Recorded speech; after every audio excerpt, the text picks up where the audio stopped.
So I like to share what I think is really the good news, which is that awakening is the beginning of the path. Some people have this idea that it's somehow the end. That's kind of... I understand what they mean when they say that it's sort of once you realize your essential nature, there's a very big shift in perspective that happens. But then life really begins right then. In fact, each moment is a beginning. Natural well-being is every moment is a beginning, is new. It isn't overlaid with the projections of our mind and our heart and our body.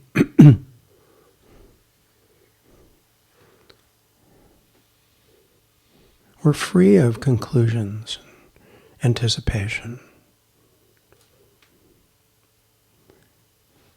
And in that alive stillness, there's a connectedness that can actually even be seen or felt for many people. Not everyone. People perceive this in many ways, actually.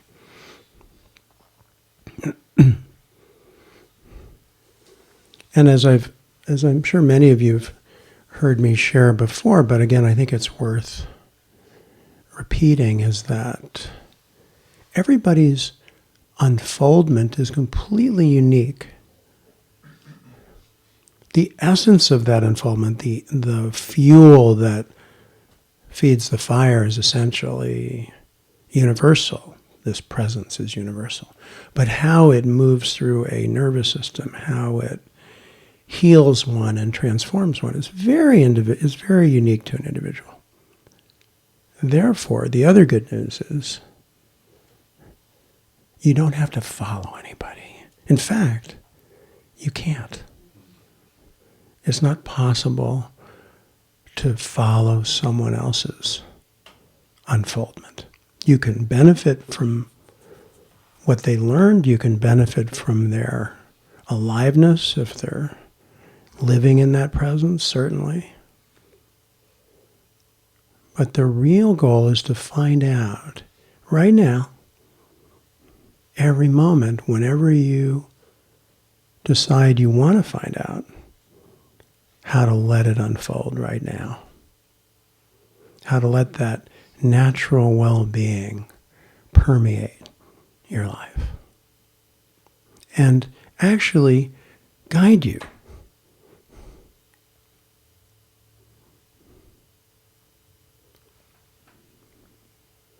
Into a place that's really more trusting without knowing what the answer is. Without gripping the steering wheel.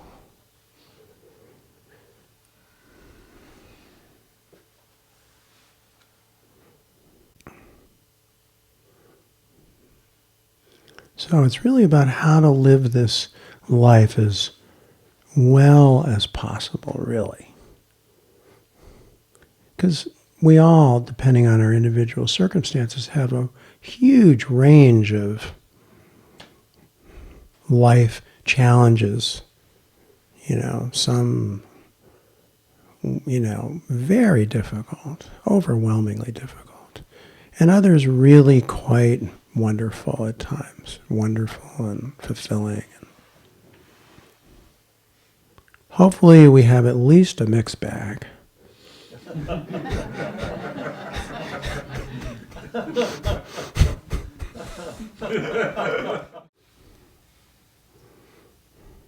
Freedom is the high without the drugs.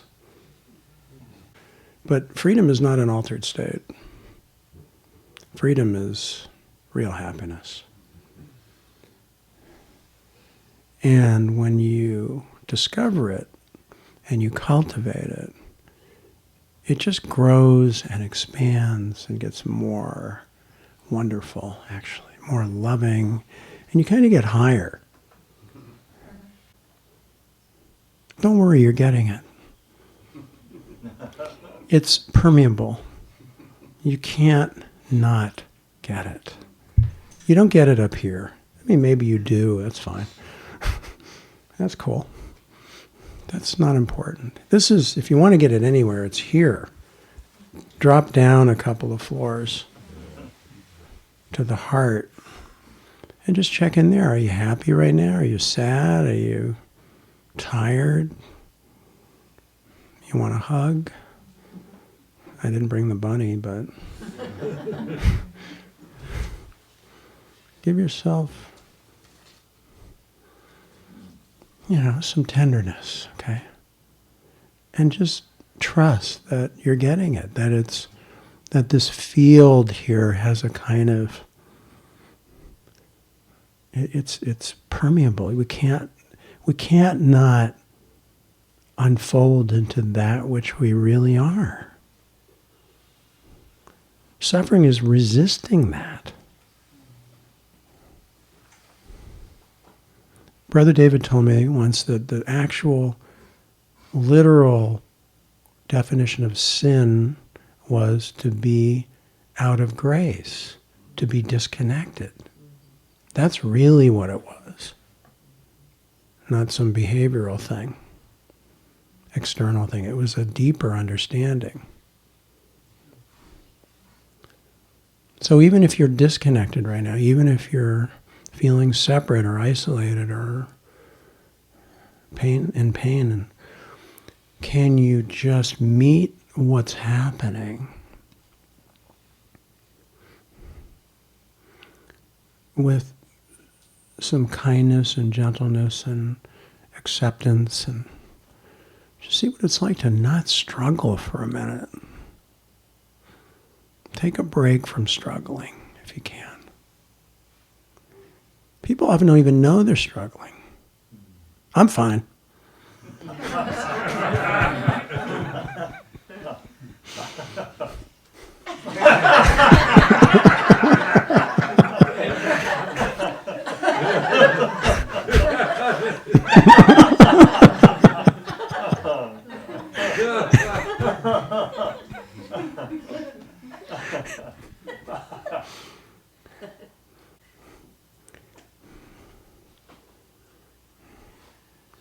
Good news is it doesn't matter whether you're fine or not fine, you're still getting it.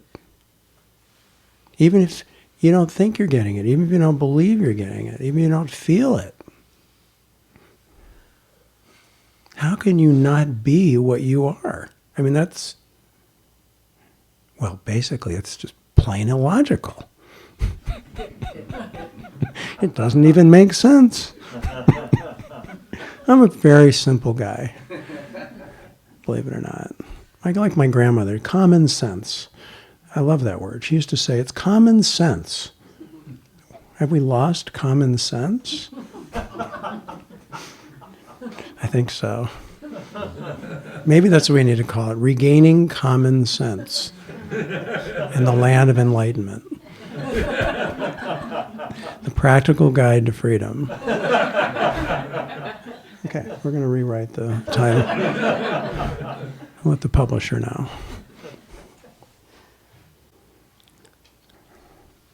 So if you're aware of this openness, I'm referring to this presence, or some kind of quality of just finding a kind of ease today, go with that. Follow your ease. Follow your opening, your openness.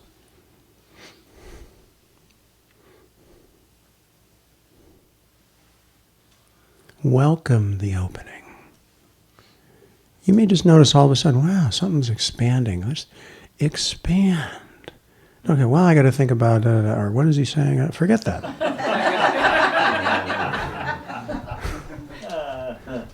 Go with the expansion. That's what it means to get a calling. You ever hear that? I had a calling, to find God. That's what it means.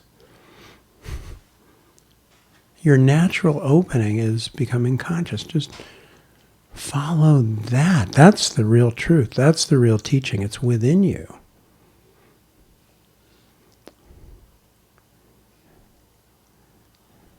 And let it permeate every cell in your body.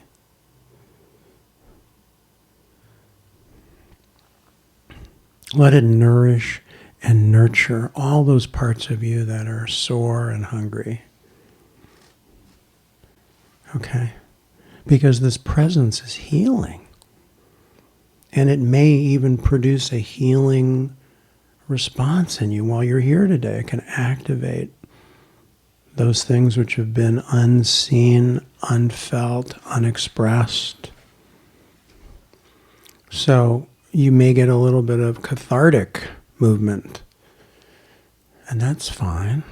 That's very normal and natural in an environment that's a little more amplified with presence, with energy like this is here. So if you start to feel agitated or like you want to get out of here, that means something's moving within you. Something's trying to open up. Something's trying to become seen, felt, heard, released, healed, integrated. Let it. That's why patience is so important. That process isn't, organic process through this body is not quick. It's usually gradual because our nervous systems, our tissues are organic, living tissue. It takes a while for the nervous system to integrate more energy, more light, more presence. So be grateful it's not too fast. People want it like this, that is so not what you want. There's a lot of wreckage on that highway. There is.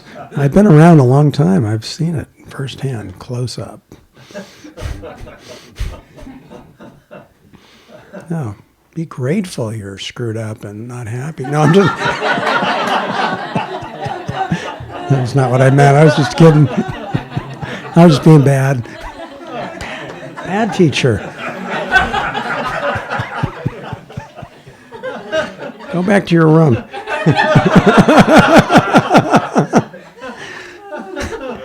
That's terrible.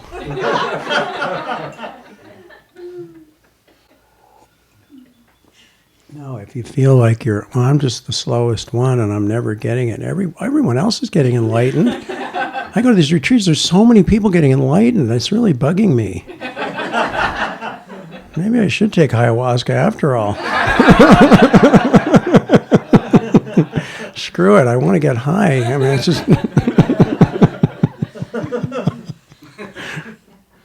Oh, no, be grateful it's not too quick. It's gradual is organic. It's ecological. It really is.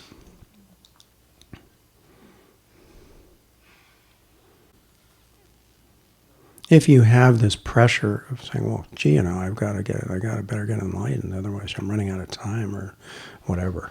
I hear that from people. I got so many years left. I'm sitting on my cushion for 40 years, 50 years, and it's,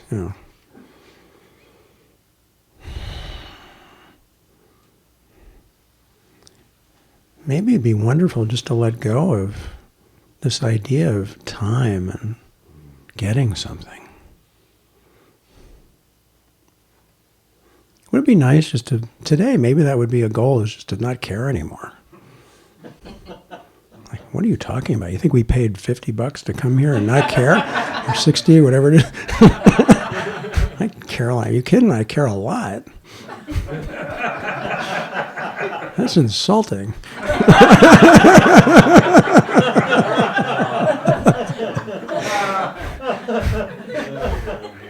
It's definitely the wrong teacher.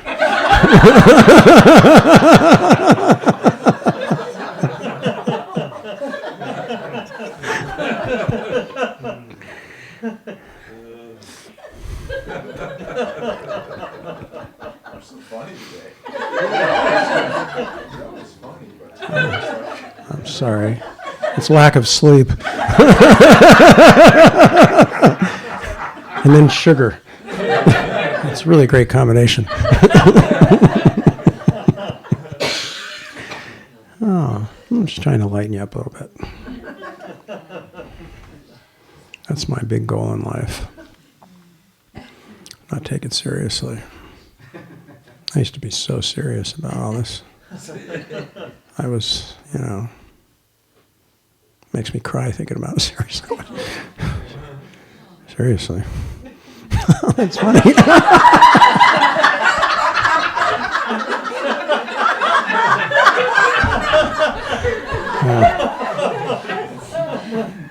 Breaking my back and my knees on my cushion, not moving like a ramrod. Had a lot of really rigid beliefs about it.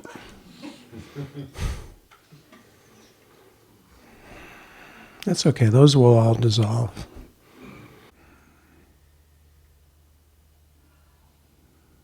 It's really nice to rest in nothing's happening. Have you had a taste of that? That's a special kind of food.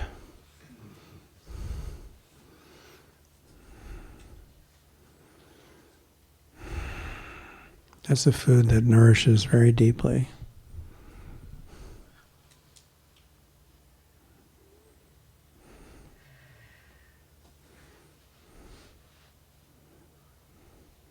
I think when we were talking earlier about well-being, I think part of the quality, part of what well-being is being nourished, feeling nourished and nurtured.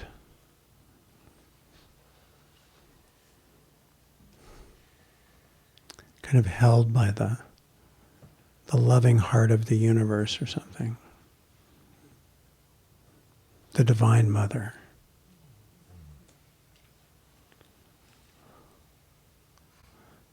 I remember when I was first becoming quite familiar with presence. And in those days I was meditating a lot. It was sort of my lifestyle. It was my profession. I was a professional meditator. So my grandmother said to me, "What kind of a living is the Zen Center?" You were right, Grandma. I should have gone into tech.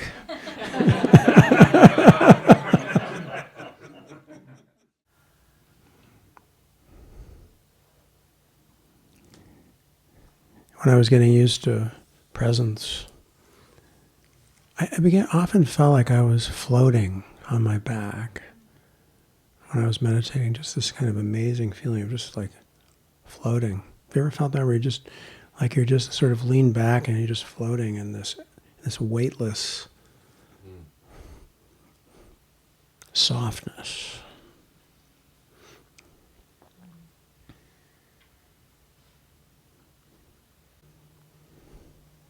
I think many people find their way here because they want, to feel nourished and to feel nurtured and have a sense of real, full well-being, unconditional well-being that isn't reliant upon all the ducks lining up. They rarely do, and when they do, they don't. Some of them don't act out a little bit. It's hard to keep those ducks in a row. But I think in Zen they call it way-seeking mind, which is, I think even the Buddha said the one thing it's okay to want is freedom. I mean, it helps you stay on the path, so to speak. It keeps you going in a way, the promise of liberation. And I think when you get the glimpse of the truth or a taste of the truth, presence, that is profoundly motivating to keep going. I think it's a natural homing device of our own nature is to want to come back to home ground. So in that sense, I think seeking is completely natural and very much a part of the process. There's a whole nother kind of thing that's called seeking that I think is a kind of grasping and clutching, and that actually can be in the way. That's different. So I think you can make a distinction between a kind of wanting that's not getting in the way and one that is getting in the way. I think anything, my litmus test on anything like that, whether it's doing practices or therapies or whatever, is even how you're paying attention in this moment. Is how you're paying attention allowing opening or allowing a kind of contraction? And in my book, if it's allowing opening, it's working.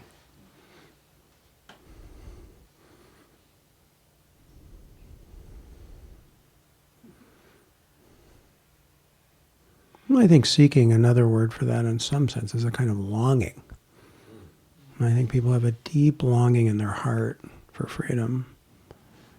And many of us have been on the path a long time, and this life, maybe other lives, who knows. So I think that longing is something that you can trust, be grateful for. Because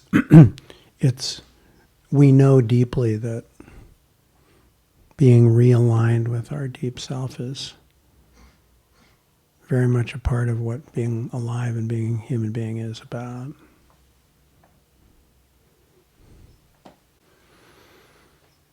Rather than some kind of having the perspective that somehow I'm gonna make it happen. That's a kind of seeking that will get you really attached and maybe even deluded, actually. I'm going to do it. I'm going to get enlightened. That's okay. I mean, for sometimes I think whatever it takes, maybe it does take that. I don't know. In the Eightfold Path, it wouldn't be under the listing of right effort.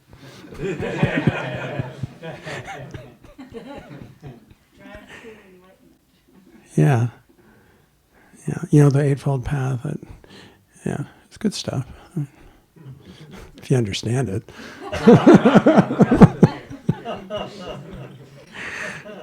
I'll give you a quick Buddhist lecture if you don't know, okay? This is a real quick, scaled down version. 2 minutes. Buddhism in 2 minutes. Well, Buddha discovered the life of suffering, right? And he said there's a cause of suffering. It's not wanting what you have, wanting what you don't have, even getting what you want and then losing it. Those are all sources of suffering. I added a few more things to that list, but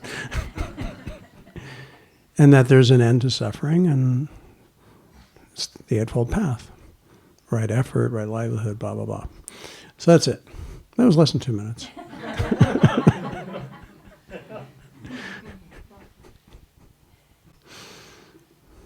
Right effort is what we've been talking about today. It's about being fully present without interfering. Not detached, but actually embracing without clutching. So that you find the spacious awareness that nourishes and nurtures the human condition, and is the perspective of awareness itself. That is compassion itself, and that allows the human to heal and and allows the light to shine and the heart to open.